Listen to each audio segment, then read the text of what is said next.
Hoje a gente começa mais um Reescrevendo Histórias com uma pessoa que eu sou extremamente suspeita para falar. Se eu começar a falar dos predicados da doutora Marcele, eu vou até amanhã de manhã. Marcele, muito Já obrigada. começa me deixando sem graça. Não precisa, a gente está em casa. Muito obrigada. Essa conversa vai ser muito produtiva e a gente vai ajudar muitas pessoas que estão ouvindo. Espero que sim. É um prazer te ter aqui. Gente, então eu sou mais suspeita ainda para agradecer vocês, que são dois colegas que eu admiro muito e já trabalhei junto, então obrigada pelo convite de novo. Muito bem. A gente fica muito feliz com a sua presença. E Marcele, para começar esse podcast, a gente queria que você falasse um pouquinho sobre você. Quem é Marcele?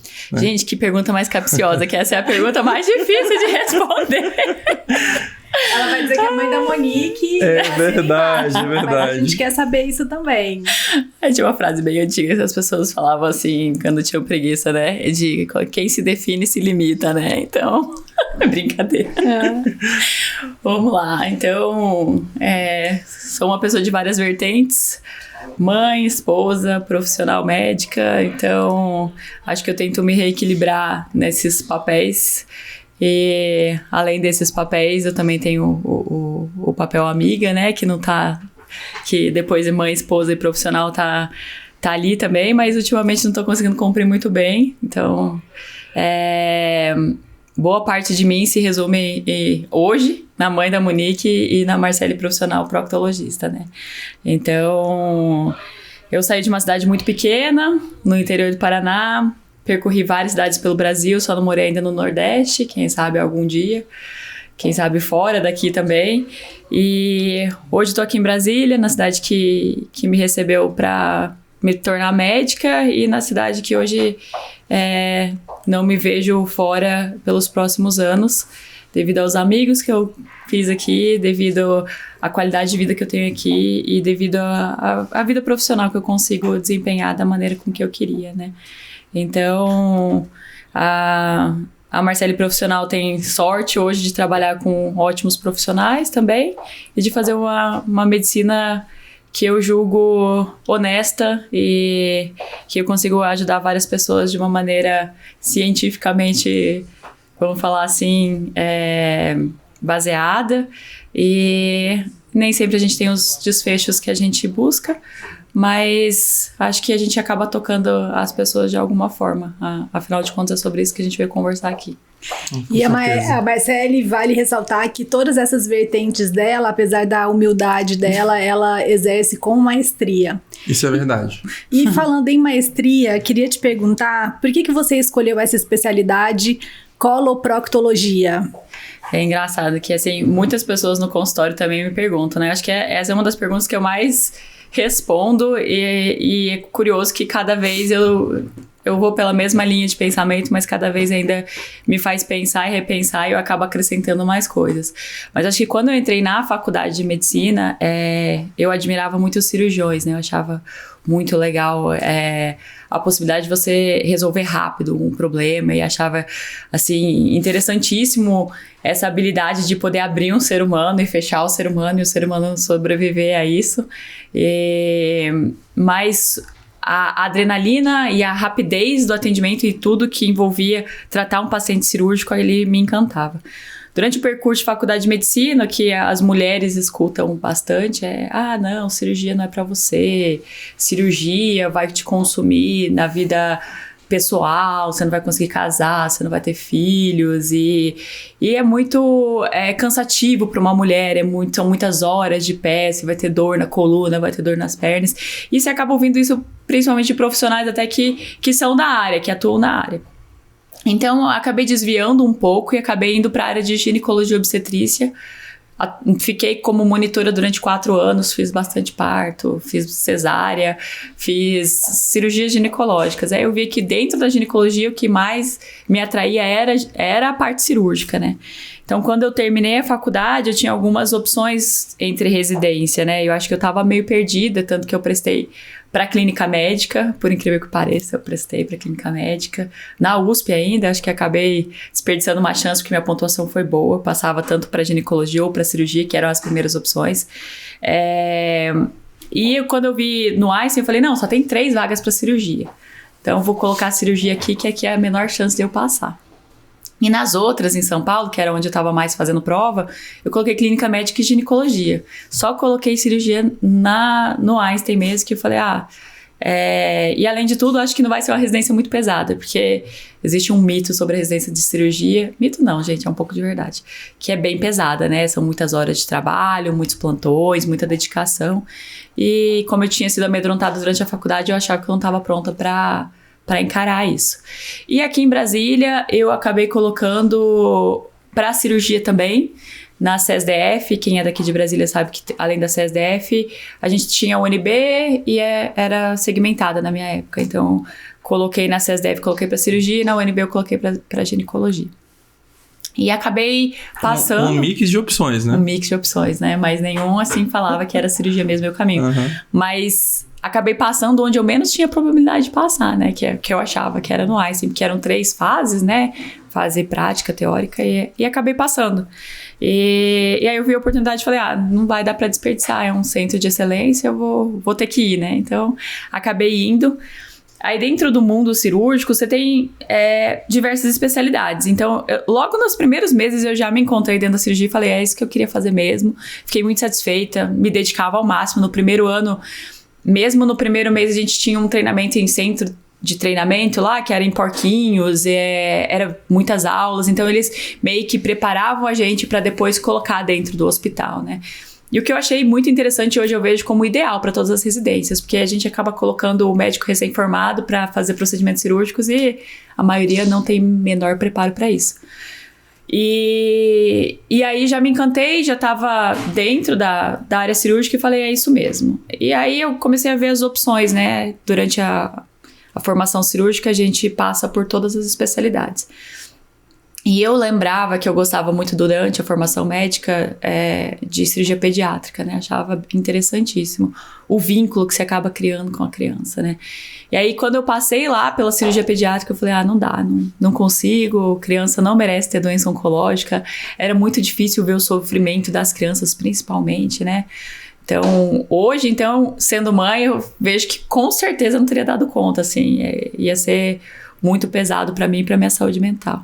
Aí a segunda opção era a cirurgia vascular, que eu achava que era até uma área interessante, a cirurgia vascular. Mas aí eu percebi que era só... A maioria era... Bom, os cirurgiões vasculares vão mediar, mas era passar catéter e tirar catéter, né? E a parte de membro inferior e dores de membro inferior, eu não me identifiquei ali. A terceira opção era cirurgia plástica. Aí dentro do mundo da cirurgia plástica, eu acho que eu não me identificava tanto assim com as queixas dos pacientes, porque eles iam acabar vindo pedir coisas pra mim que eu não acharia que era compatível e acho que eu não ia me dar muito bem. E minha última opção era proctologia, eu confesso que era a minha última opção. E eu acho que o que tem muita influência é quando você acaba conhecendo profissionais do qual você admira, assim, e olha pra cima e fala, nossa, eu quero chegar ali, eu quero me moldar para tentar chegar nesse nível também. Eu tive excelentes profissionais, os quais eu olhava, admirava, e hoje, claro, são referência, inclusive são presidente da sociedade de coloproctologia hoje em dia.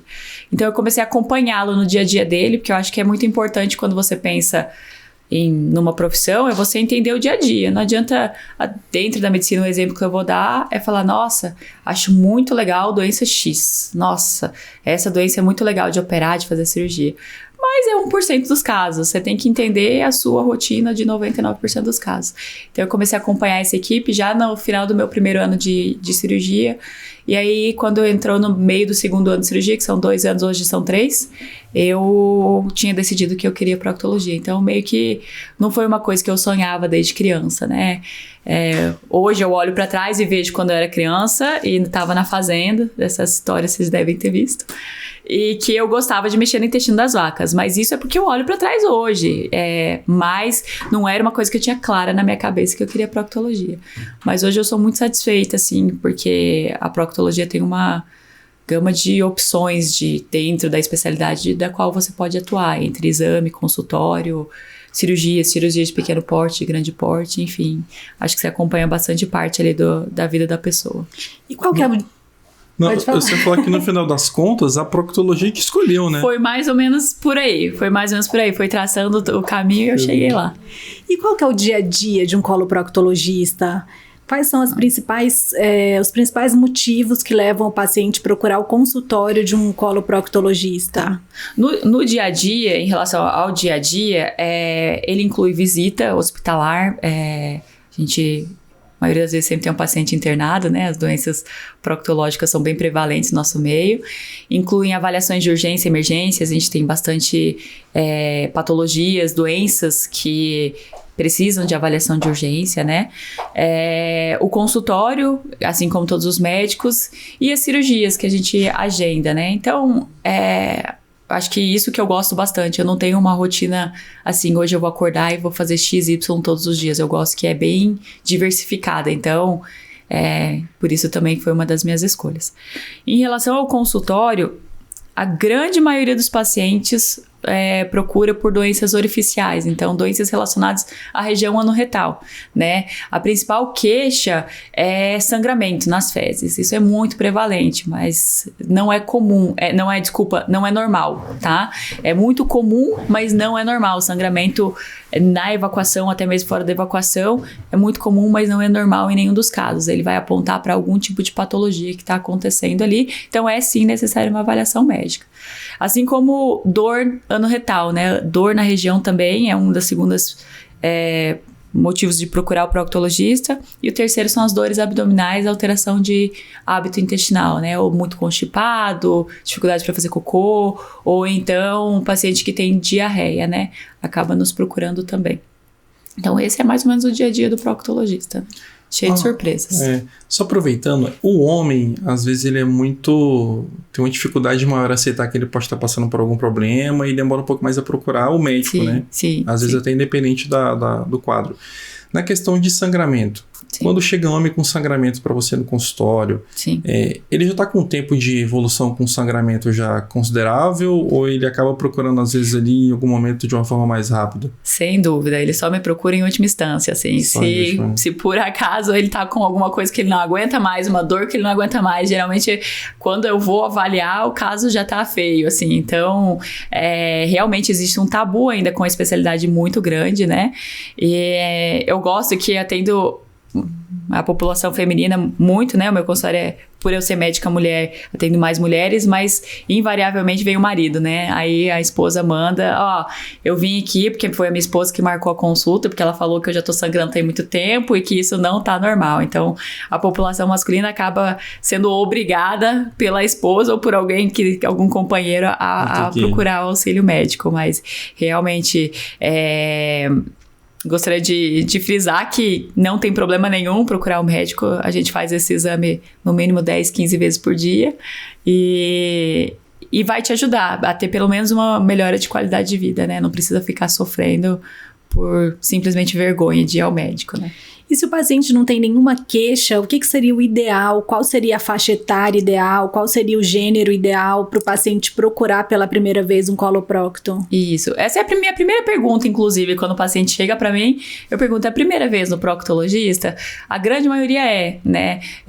Lógico que tem os pacientes que fazem acompanhamento por alguma patologia já, mas a grande maioria e a população que eu mais atendo é 50, 60 anos para cima, né? O ideal mesmo seria ir a partir dos 45 anos de idade, tá? Então, todo mundo deveria ir no proctologista? Todo mundo deveria ir no proctologista, tá? Não é só o ginecologista para mulher, ou os homens identificam o urologista como seu médico, né? Mas o proctologista, ele trabalha na prevenção do câncer de cólon, né? Do câncer coloretal, do cólon e do reto.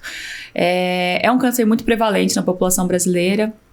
Segundo, terceiro lugar, depende se a gente for comparar na mulher mama e no homem na próstata, mas faz parte da rotina ir ao proctologista com 45 anos para realizar o exame de colonoscopia, né? Que é um exame que eu sou fã, né? Lógico que eu sou suspeita para falar, mas é o único exame que, além da gente ter a possibilidade diagnóstica, a gente tem a possibilidade de prevenção, né? Quando, por exemplo, uma mulher que tem algum nódulo na mama vai fazer a mamografia, ou até mesmo de rastreio, quando você vê a imagem, você já fez o diagnóstico, né? Lógico que precisa da biópsia, mas você vê a imagem, você não tem mais muito o que fazer. Já no caso da colonoscopia, quando a gente vê um pólipo e eu retiro esse pólipo, e esse pólipo era um pólipo pré-maligno, eu tiro a chance da pessoa ter câncer. Então, é por isso que eu sou fã de um exame que pode mudar o curso da vida da pessoa. Então, é sim importante que todo mundo faça a partir dos 45 anos de idade. E o médico indicado, então, é o proctologista mesmo.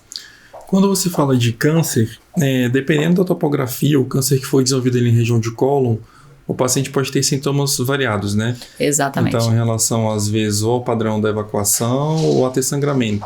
Isso. É curioso porque a maioria das pessoas que chegam na consulta do proctologista, elas têm o sangramento e têm o receio de ser câncer, né? E eu falo para os pacientes, gente, a chance de ser câncer é menor, tá? A maior parte da população que tem sangramento no retal vai ter alguma doença orificial, ou hemorroidária, fissura, alguma coisa assim.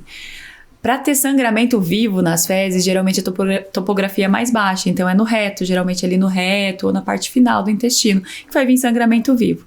Sendo na topografia mais baixa, vem acompanhado de outros sintomas, vontade de fazer cocô o tempo inteiro, às vezes saída de muco nas fezes, dificuldade para fazer cocô, senta no vaso e não sai, ou até mesmo sai muito.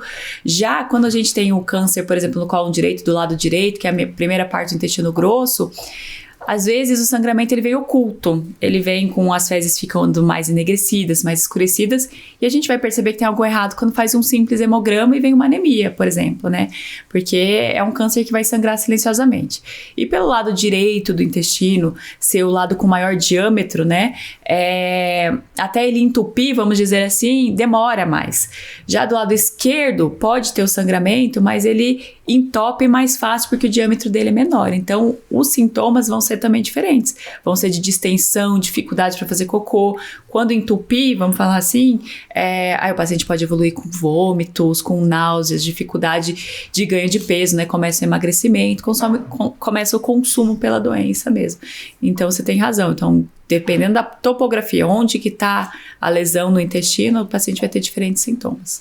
E a relação da alimentação com câncer de intestino? É uma relação bem estreita, né? Isso, exatamente. Além da alimentação, a gente tem o estilo de vida, né? Hoje a gente vive na sociedade, eu acho que tem um movimento mudando aí. A gente vê exemplo do nosso colega Lucas, estimulando a população aí a prática de exercício físico. Atingindo a meta, hein? Atingindo a meta. Ponto 61. Ponto 61, né? Então, além lógico, os hábitos de estilo de vida, a alimentação, então o consumo de alimentos muito gordurosos e além baixo excesso de fibras, né? Hoje em dia a gente come muita farinha branca, a fruta fica meio de lado. Mas eu como banana. Banana tem pouca fibra, gente. Depende do tipo da banana também. Então, além de consumir os embutidos, né? Às vezes o salaminho ali, que é bom, né? No final de semana, mas não é tão interessante para nossa saúde intestinal. Lembrando que quando a gente fala de consumo, eu sou uma médica que não sou adepta do radicalismo, né? Então, os pacientes dizem, mas eu gosto do meu vinhozinho. Eu falo, não, você tem que entender ali o que é o equilíbrio, né? Exato. Quando você gosta, todas as noites. Todas as noites não é equilibrado, né, gente? Eu gosto de comer meu salaminho, gosto de comer meu dog da igrejinha ali, falando que em Brasília, quem é de Brasília vai saber o que é o dog da igrejinha. Mas, gente, ocasionalmente não tem problema. Agora, eu como toda sexta-feira, eu como... Um hábito diário. Um hábito diário não tem como, né? Então, lógico que a alimentação pode levar, então, ao sobrepeso, à obesidade, que também é outro fator de risco, não só para câncer de intestino, mas para a maioria dos tipos de câncer, né? Então, além... Lógico, a gente tem a hereditariedade, mas lembrando que a hereditariedade é menos de 10% dos casos. A gente chama que a maioria dos casos são esporádicos, né? Sem relação com hereditariedade. Então, é o que você estava falando em relação à questão da alimentação, complementei com a questão do exercício físico. Lógico, uma coisa polêmica que as pessoas falam do alto consumo de carne vermelha, né? Mas eu gosto de comer todos os dias. Em países como o nosso, a gente tem acesso fácil à carne vermelha, consumo de carne vermelha, né? Mas lógico que o ideal seria não passar de 2 vezes por semana, né? 2, 3 vezes por semana. Mas num país como o nosso, que a carne vermelha é gostosa e churrasquinho é bom, tem gente que consome todos os dias. O que eu ouço muito nas mídias sociais, porque eu como e eu não tenho, eu como e eu nunca tive, porque fulano de tal comeu até 100 anos e nunca teve nada. Lógico, gente, não quer dizer, não é uma correlação direta, né? A gente chama de fatores de risco, não é porque, eu como carne todo dia eu vou ter câncer de intestino. Sim. São fatores de risco. A gente, lógico, tem os fatores genéticos intrínsecos nossos, que estão relacionados também aos fatores ambientais, então é um conjunto de coisas. Teve uma história popular aí, não sei se vocês viram, de um médico muito conhecido, que teve câncer de próstata, o Dr. Ray aí, que acabou ficando até revoltado. Não, fiquei sabendo que ele teve... Ficou revoltadíssimo, porque extremamente saudável, fazer exercício físico, porque a minha vida inteira eu fui saudável e agora eu tô com câncer. E isso acabou abalando muito a população no geral, porque acaba se... Claro, tendo uma certa empatia, né? Mas também usa de argumento. Ele foi super saudável e não teve câncer. Então, por que eu vou fazer o contrário, né? Sim. Então, porque aqui a gente tá falando de uma doença, né, gente? Mas todos esses hábitos estão conectados às várias outras doenças e também a um equilíbrio de vida, né? A tentar viver de uma forma melhor, uma qualidade de vida um pouco mais adequada. Marcele, né, no pronto-socorro é muito comum eu atender paciente que chega assim: doutor, eu tô com hemorroida. Isso. Aí eu falo assim, você tá com hemorroida? Você já passou num coloproctologista, já tem diagnóstico? Não, eu nunca passei não, mas minha família todo mundo tem e eu tenho hemorroida. Eu tô tendo uma crise já a 4ª e 5ª vez. E às vezes acontece que essa pessoa não é hemorroida. Sim. Né? Pode ser alguma outra doença ali no retal. Já peguei casos que a pessoa achou que era hemorroida e tinha um abscesso, ou câncer, né? Que é mais raro, mas tinha câncer. Você pode falar pra gente um pouquinho o que é a famosa hemorroida? Hemorroida, né? Tá. Então vamos lá, gente. Hemorroida, na verdade, é uma estrutura anatômica, então todo mundo tem hemorroida, tá? Eu falo para os pacientes que o que muda é a nomenclatura, né? A gente chama de doença hemorroidária. Mas hemorroida é como se fossem almofadinhas que ficam na borda do ânus, vou falar numa linguagem mais fácil, né? Então, é uma almofadinha formada de veias e a gente sabe que artérias também, tá? Então, essas almofadinhas que ficam ali na borda do ânus, elas têm 2 papéis. Elas têm um papel de sensibilidade, lógico, e tem um papel de ajudar na evacuação, um pouquinho de contenção. Lógico que a maior contenção das fezes é pelo assoalho pélvico, né? Pelos músculos e pelo esfíncter também. Mas as hemorroidas, com o passar do tempo, e dependendo dos hábitos das pessoas também, e também o fator hereditário, a gente perde colágeno, tecido de sustentação, a gente perde isso no nosso corpo todo. Então, lá embaixo também. Então, essa almofadinha vai crescendo. Essa almofadinha, quando ela cresce, ela pode dar sintomas como sangramento, sair para fora quando ela cresce o suficiente, dor, desconforto, dificuldade até para evacuar, mas não quer dizer que a gente tenha só isso na região no retal, né? Então, por isso que é muito comum, porque essa doença hemorroidária, ela é a mais prevalente. Então, se eu falar para vocês que 90% da população vai ter algum grau de doença hemorroidária, vocês acreditam?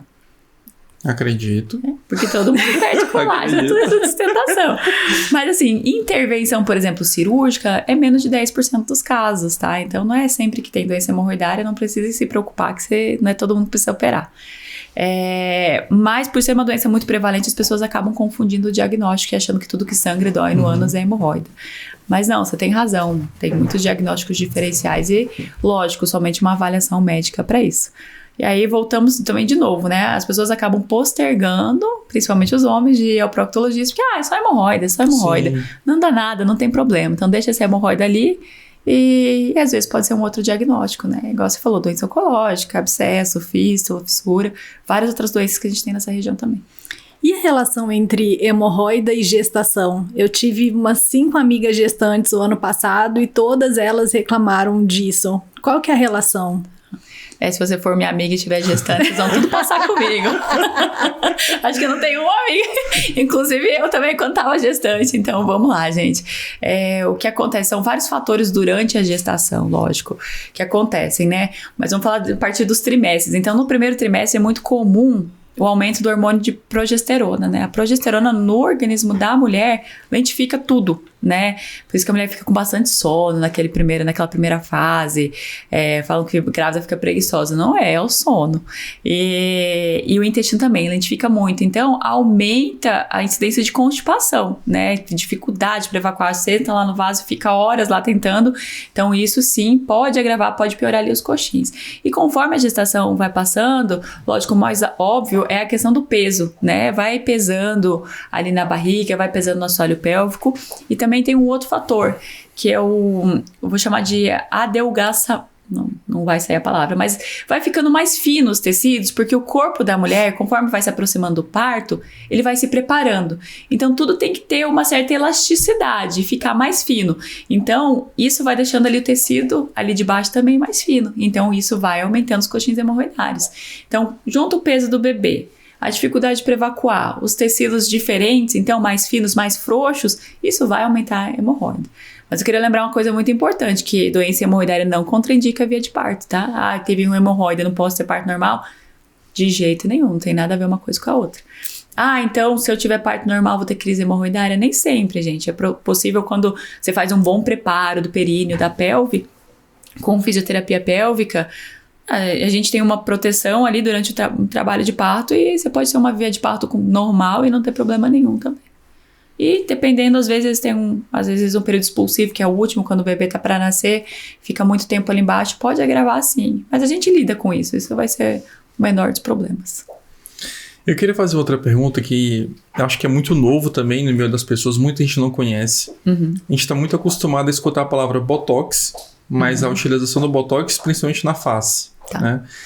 A gente consegue utilizar Botox para tratamento de alguma doença anorretal? Eu sei que você faz isso. Eu queria que você falasse um pouco sobre essa aplicação do Botox em doença anorretal. Sim. Qual que seria a indicação e benefício? Então, vamos lá. Na verdade, a toxina botulínica, né? O Botox é o nome comercial, mas ficou mais fácil, mais famoso, assim, dizer, porque é uma das primeiras marcas. Ela já é utilizada como tratamento, então, na medicina tem muito tempo. A doutora Carolina, a neurologista, pode falar aí pra gente. Até usada até pra crises de enxaqueca, né, cefaleia. Então, como forma estética, realmente ficou a mais conhecida, a mais difundida e divulgada, mas ela serve como tratamento. Por quê? A toxina botulínica, então, ela é um relaxante, atua como um relaxante muscular, né? Então, ela traz uma paresia para o músculo, deixa o músculo sem se movimentar. Então, na região do ânus, no assoalho pélvico, vamos dizer assim, a gente utiliza como um tratamento tanto para quando a gente precisa de auxílio na evacuação, quanto a gente precisa do relaxamento muscular para ajudar na cicatrização. Por quê? Quando a gente tem uma patologia do ânus, principalmente a fissura, que é a mais conhecida, o ânus se defende, vamos dizer assim, fazendo uma contração, uma super contração. A gente chama isso de hipertonia. Então, o ânus fica bem contraído ali e com isso ele impede a chegada de sangue. Então, a gente precisa do sangue para cicatrizar essa fissura, essa ferida que a gente tem no ânus. Então, não chegando sangue, o ânus se defendendo, travando, fica mais difícil ainda fazer cocô. As fezes ficam mais ressecadas, então vai cortando cada vez mais esse machucado e vai piorando e vira uma bola de neve. Com a toxina botulínica sendo aplicada ali no músculo, além de facilitar a evacuação, ela deixa o músculo relaxado e vai facilitar esse processo cicatricial, né? Então ajuda na cicatrização.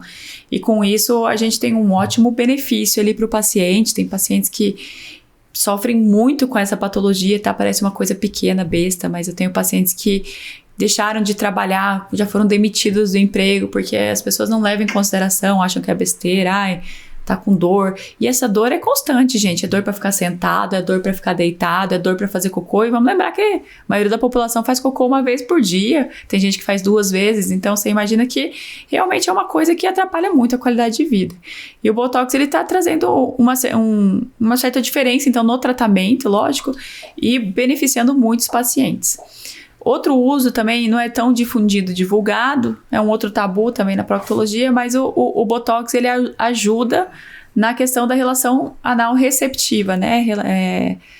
Não sei se a gente pode falar sexo anal, não sei se a gente vai ser banido, vai cair o nosso vídeo, mas ele ajuda na relação anal receptiva, né? Então tem pacientes, tanto população feminina quanto população masculina, que tem dificuldade para ter relação. E é uma questão de qualidade de vida, né? Ninguém tá aqui para julgar o que é certo e o que é errado. Então, acho que o prazer, ele não se limita. Respeito muito meus pacientes. E no auxílio, para ter a relação anal receptiva, a gente acaba fazendo mão do uso do Botox. Também tem um outro papel ali em pacientes que têm o que a gente chama de anismo, né? Então, anismo é uma... Como é que eu vou explicar? Uma dificuldade para evacuação, tá? Como se o músculo do ânus travasse sem uma outra causa ali aparente, né? A gente não tem fissura, não tem nenhuma outra causa que tá fazendo com que o músculo trave. Mas a pessoa chega no vaso, tenta fazer cocô, senta lá e o cocô não sai porque o ânus não relaxa para o cocô sair.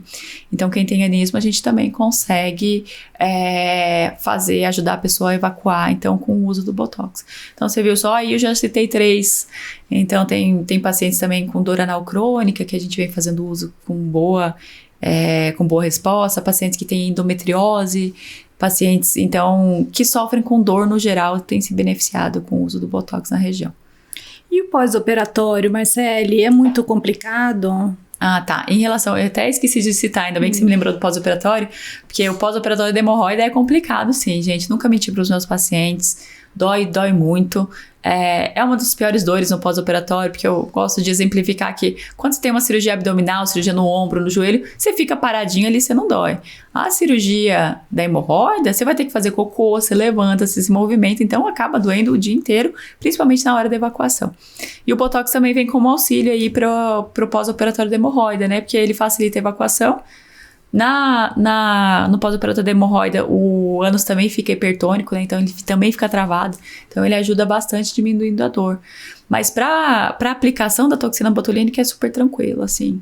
Às vezes eu levo o paciente para o centro cirúrgico, porque, lógico, uma injeção no ânus não é fácil, não é tranquila. A gente aplica anestésico local, mas tem pacientes que sentem desconforto do mesmo jeito. E às vezes a gente já vai fazer algum outro procedimento ali na região do ânus, então já acaba levando para o centro cirúrgico. Então você não vai sentir nada. Mas se for no consultório também, é um dia de um incômodo, mas depois é bem tranquilo, não tem muita dificuldade com a aplicação, não. Sabe o que eu queria saber também? Eu tenho acompanhado você nas mídias sociais. Aliás, quero agradecer isso. É sempre um aprendizado, é educacional, é respeitoso. E para a saúde pública isso é extremamente importante, né? São muitos tabus abordados ali com muito respeito. Então, muito obrigada por compartilhar os conhecimentos por lá. Obrigada a vocês. Eu queria te perguntar sobre clareamento anal, sobre esses usos estéticos ou enfim. Sim. Qual é o motivo pelo qual as pessoas procuram e como isso é feito? Então, vamos lá. Já que você falou das mídias sociais, realmente eu até gostaria de fazer um comentário. Nós estamos aqui em Brasília, tenho muitos colegas em São Paulo, que é onde eu fiz minha formação, você também. Então, a gente, gosto de falar que a gente vive numa bolha, né? A gente tem fácil acesso a especialistas, subespecialistas, pessoas que estudam até uma doença só, então ficam, assim, pessoas referências na área, mas a grande maioria da população brasileira não tem acesso a especialistas, né? Dentro da proctologia, nós somos 3.500 profissionais pela sociedade, né? Então, imagina a população brasileira de 200 milhões, né? Então, a maioria não tem acesso. E a maioria da população tem acesso, sim, às mídias sociais. Tem acesso ao TikTok, tem acesso ao Instagram. E elas procuram se informar lá também. Procuram informações de saúde, procuram sintomas, lógico. Hoje em dia virou até uma brincadeira que tudo pro Google é câncer. Mas, lógico, o Google vai mirar no pior para se acertar o melhor, tá valendo. E eu continuo difundindo as informações, mas como você disse, tem muito tabu. Então, recebo muitos comentários negativos, recebo muitas notificações, até advertências, porque o que acontece? A minha região é uma região, né, que é uma região íntima, vamos falar assim. Então, muitas vezes eu tenho que bloquear palavras-chave, que são muitos comentários maldosos, muitos comentários pejorativos, e isso não ajuda na difusão de informações, né? Então, ficar fazendo deboche, brincadeirinhas, eu vou apagar esse comentário mesmo, porque tem pessoas que sofrem por causa disso, eu sei, eu convivo, vejo diariamente, você vê no pronto-socorro, e isso não ajuda, né? Então, é um trabalho de muito respeito, eu gostaria de frisar, ainda bem que você lembrou e falou também. Em relação ao clareamento anal também, assim como você tá junto o plicoma anal, que é é o excesso de pele, né? Aquela pelezinha que sobra ali. Muitas mulheres ficam depois da gestação, né? Porque, igual eu falei, esticou tudo na gestação, depois sobrou ali. Igual a mama estica na gestação, depois sobra. E muito se falava na proctologia isso. Eu tô formada há 10 anos, já desde a minha época. Ah, não, isso é estética. Estética é besteira. Ah, não, isso é só estética. A frase muito comum é, não, plicoma é só estética, deixa ali, não precisa fazer nada. Só que o só estética, hoje em dia, ele vem modificando, né, gente? Só estética para uma pessoa é dificuldade de ter relação com seu marido porque tem vergonha. Só estética é dificuldade de conhecer alguém novo porque vai que a pessoa vê isso, acha alguma coisa ruim. Eu sei que o que eu ouço da maioria dos homens, pra mim não tem problema. Mas eu já vi coisas na minha mídia social de homens comentando, eu tenho nojo disso. Quando a mulher aparece com isso, que feio. Que eu não vou encostar nesse negócio aí.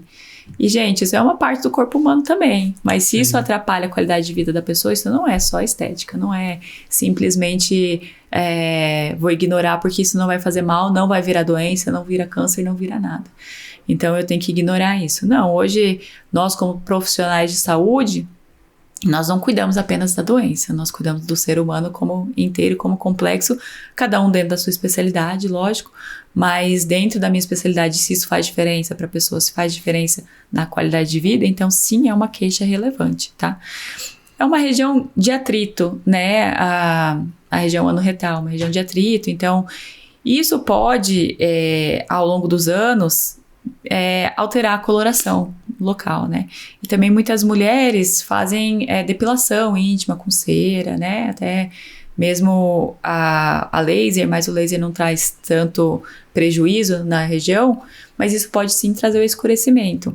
E a gente tem lançamão de diferentes tipos de tratamentos, né? A gente tem tratamentos tópicos com pomadas, né? E a gente também tem um tratamento com laser também que melhora sim o aspecto, então, vamos dizer assim, que incomodava o paciente. Mas lógico que a gente tem que levar em consideração a queixa dele, o porquê que isso está incomodando e o que ele gostaria de atingir, né? Às vezes só com clareamento químico já melhora e às vezes lançar a mão do laser ou às vezes as tecnologias associadas. E lógico, o plicoma sempre, eu falo pro paciente que depende muito de cicatrização, né? A gente vejo muitos comentários na minha página, mas eu fiz e voltou. Então depende qual a tecnologia utilizada, né? Porque a gente não consegue orientar a cicatrização muito direito ali embaixo, né, gente? É uma região que vai abrir todos os dias, é um músculo, tem complacência, né? Abre e fecha. Não é como uma cirurgia plástica no restante do organismo, que você deixa ele paradinho, consegue não ter muita tração, então vai ficar legal. Não, lá embaixo mexe o tempo inteiro. Então, às vezes a gente tem que usar a mão de tecnologias que é o laser de CO2, né? Tanto para estimular a cicatrização, quanto para a questão do corte, que é menos agressivo. E isso a gente consegue ter um melhor resultado estético, já que é isso que a gente está buscando para o paciente. Interessante, você falou duas coisas que me chamaram muita atenção nesse pós-operatório. Já é um pós-operatório ruim, doloroso, mas tem muitas técnicas, muitas tecnologias para tentar amenizar isso. O botox, o laser. Isso. Queria que você falasse mais um pouquinho das indicações do laser de CO2. Tenho visto que você trouxe você trabalha com essa tecnologia. Sim. E falar um pouquinho sobre ela pra gente. Nem sempre todas as tecnologias são para todos os pacientes, tá? Então, tem que tomar um pouco de cuidado, porque às vezes alinhar a expectativa do paciente com o resultado de tratamento, né? Quando a gente fala da questão de pós-operatório doloroso, e principalmente da hemorroidectomia, esses do plicoma, de clareamento, eles não são tão dolorosos, tá? Em 3, 4 dias o paciente já retorna às atividades, tem paciente que nem sente nada, assim. Em relação à hemorroidectomia, então, do uso do Botox, o Botox pode ser para qualquer paciente que vai passar pelo procedimento de hemorroidectomia, né?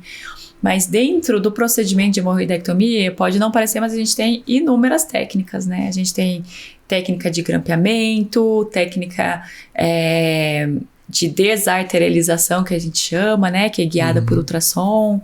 A gente tem a técnica excisional, então, que é de cortar, que, assim, lembrando que essa técnica é a técnica que tem melhor, ainda comparativo com as outras, melhor benefício a longo prazo em relação à reincidência, tá? Então, às vezes o paciente, eu quero uma técnica menos dolorosa, mas tem que lembrar que tem chance de voltar mais fácil do que se a gente simplesmente retirar as hemorroidas, tá?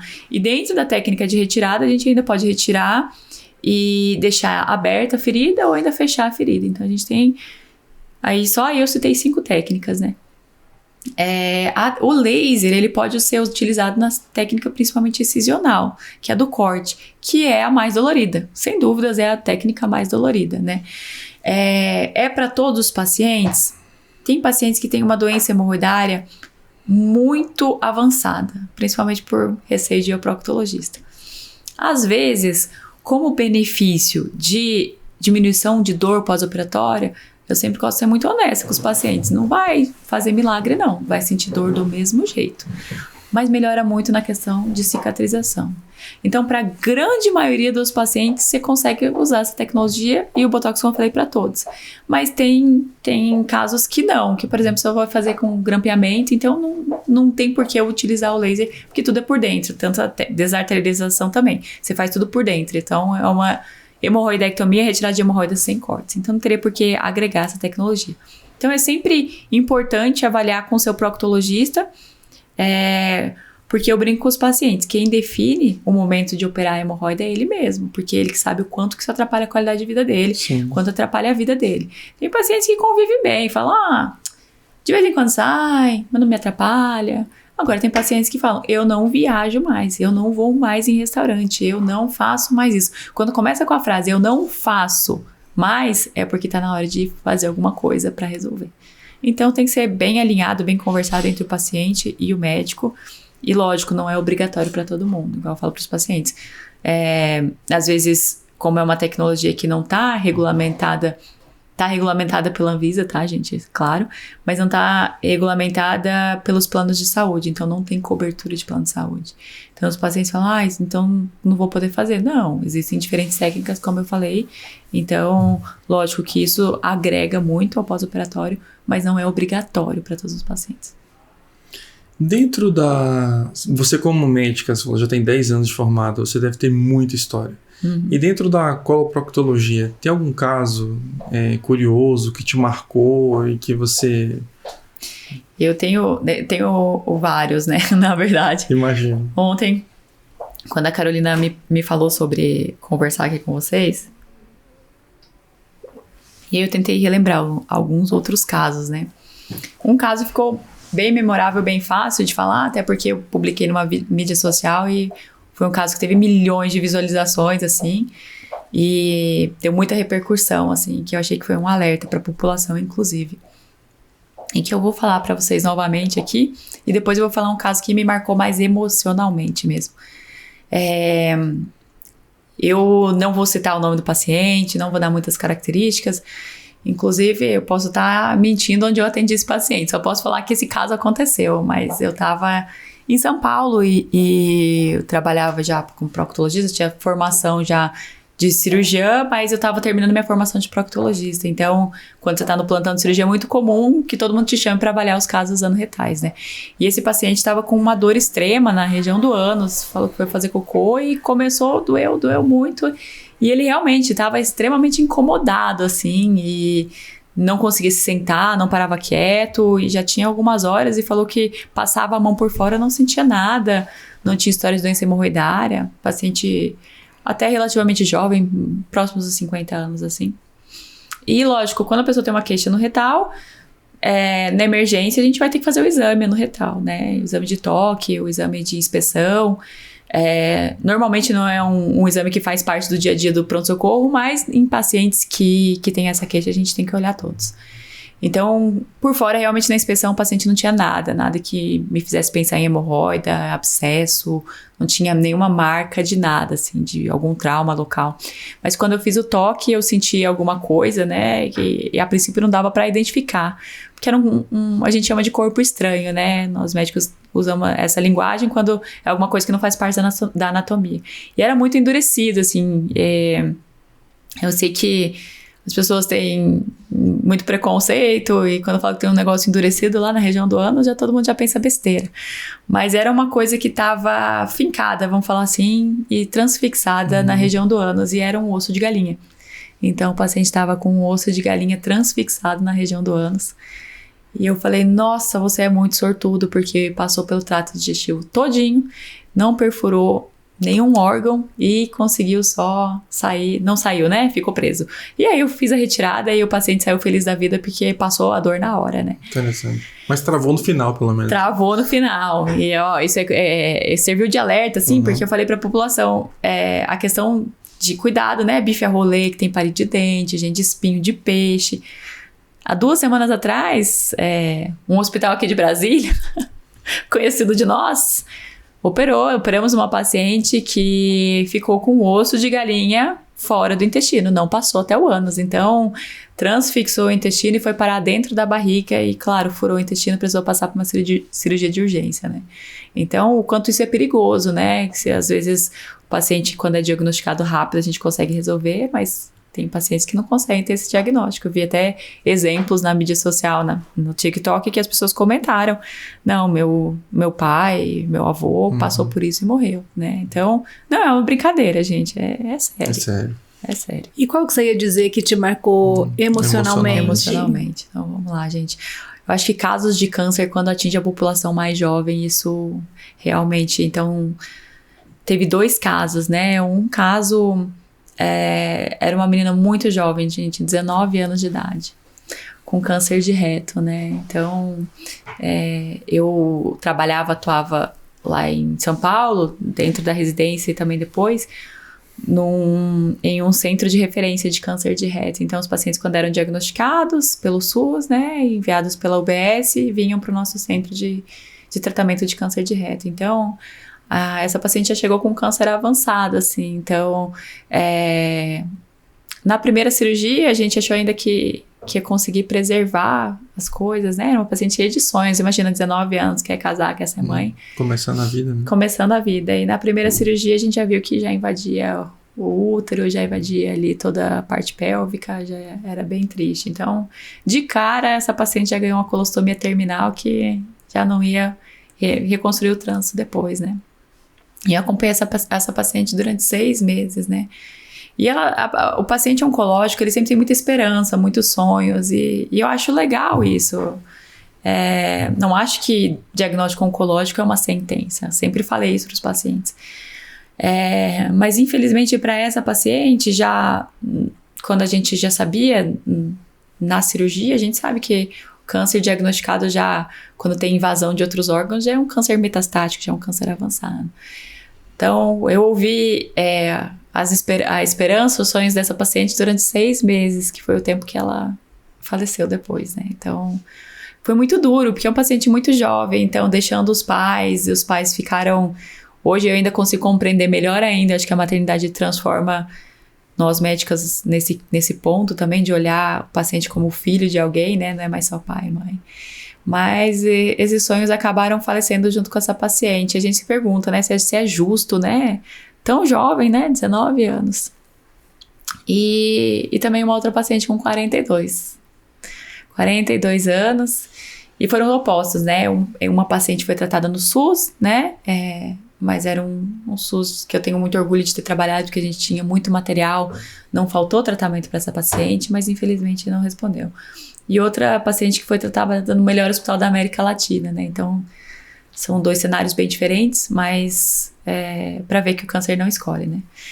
E essa paciente, o diagnóstico foi com 40 anos, também era um câncer de reto. E a princípio ela fez... lógico que o câncer de reto ele tem um tratamento um pouco diferente, porque ele pode começar com quimio e radioterapia, ou dependendo do protocolo, hoje são vários. E depois a gente operar, ou até... A doutora, não posso deixar de citar ela, a doutora Angelita Gama, que mudou o tratamento do câncer de reto no Brasil, mostrando que às vezes só o paciente só com quimio e rádio, ele não precisa da cirurgia, né? Então, a princípio, essa paciente tinha respondido, estava todo mundo muito feliz, muito jovem, né? Então, queria engravidar ainda, recente tinha começado a namorar, tava um plano de casamento e tudo. E não deu, 3, 4 meses depois já voltou a doença. E quando volta a doença, a gente tem que fazer cirurgia de resgate, né? Então, a princípio, a gente fez a cirurgia de resgate, e nessa paciente, a gente tem que fazer uma cirurgia de amputação de reto, porque o câncer era muito baixo. Então, passou aquele momento de felicidade, porque a gente conseguiu evitar a cirurgia, porque ela ia perder todo o esfíncter dela, e ia ter que ir para uma colostomia, para um momento em que agora vai ter que tirar tudo e vai pra colostomia do mesmo jeito. Mas mesmo assim, temos expectativas, vai sair casamento, vai sair filhos, vai sair muita coisa, né? E aí, voltou em 6 meses, tinha um linfonodo. E esse foi feito todas essas tecnologias para localização, né? Quem é médico sabe que é muito difícil, às vezes, você, quando abre uma barriga, localizar exatamente onde está o linfonodo, que é o suspeito, né?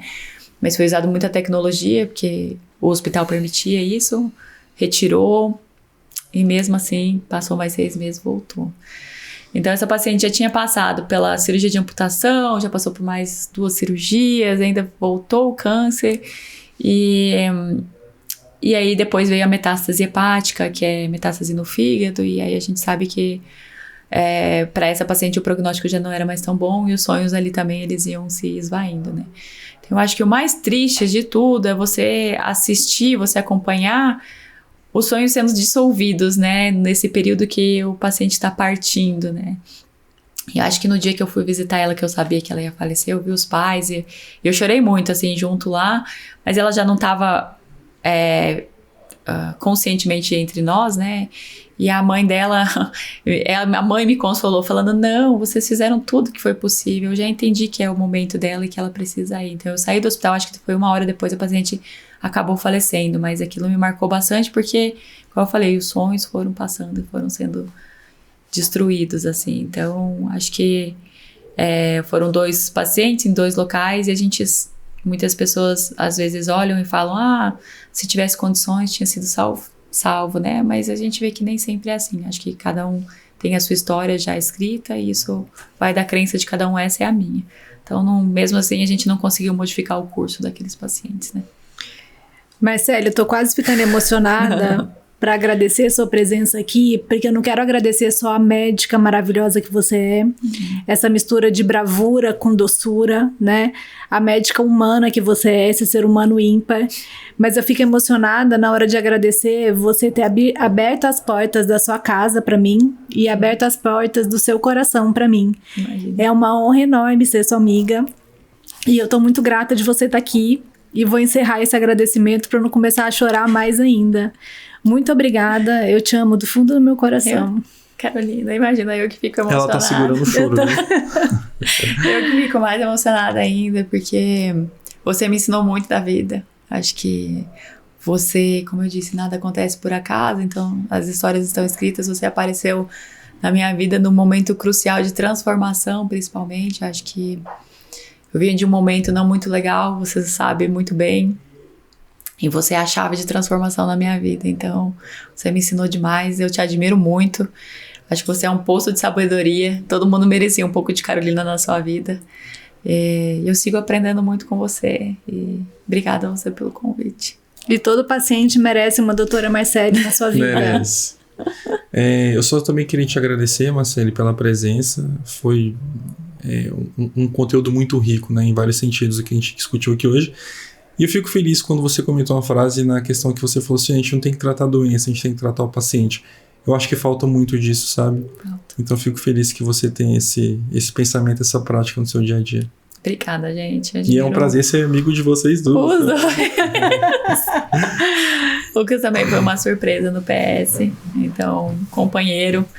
Achei que ele ia seguir junto comigo, tentei puxar pra minha especialidade, mas quase acho que ele tem sonhos maiores aí e realmente o braço empreendedor dele acho que vai ajudar mais os pacientes aí que talvez a cirúrgica. É verdade. Muito obrigada. Obrigado, Marcele.